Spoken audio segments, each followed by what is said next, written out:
In today's video, I'm going to teach you how to create an HDR image in Luminar Neo. This process will take about 5 minutes and will help you enhance your photos by expanding their dynamic range. So, let's dive right in and get started. First, you'll want to launch Luminar Neo from your desktop. If you haven't already installed it, make sure to download and set it up beforehand, ensuring it's easily accessible for this tutorial. Opening the application brings you to the home interface, where you'll find various tabs and options, including the important Catalog tab, which will hold all of your photo collections. Once Luminar Neo is up and running, head over to the Catalog tab. Here, you can either select an image directly from the displayed list, or, if your desired image isn't already in the catalog, you can add it. To do this, simply click on Add Photos and select your chosen image from your computer. This is a good opportunity to review and reflect on the image's potential before we begin the editing process.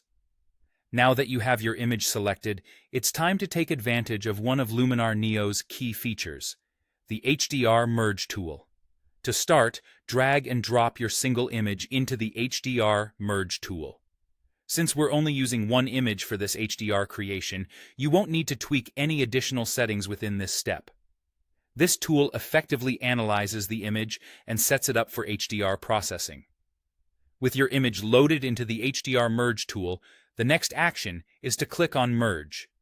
This initiates the process, where Luminar Neo works its magic to create a new file.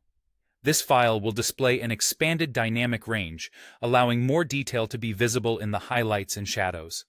Once Luminar Neo finishes merging your image, it's time to move on to the editing phase. You now have a dynamically rich file ready for further enhancement. Explore the tone and detail adjustment tools available in Luminar Neo. These tools are there to help refine your image to your preferred aesthetic. Whether you're looking to create a more natural look or indulge in a stylized edit, these controls will be your best friends. As you adjust the tone, consider playing around with contrast and exposure settings to find the perfect balance. Enhancing details might include fine-tuning sharpness and clarity. These steps ensure your HDR image not only stands out, but also mirrors your creative vision. And there you have it. In just a few short steps, you've successfully created an HDR image using Luminar Neo. Remember, experimentation is key. Don't hesitate to explore the various features available in the software to perfect your craft further. Thanks for watching, and enjoy creating stunning HDR images.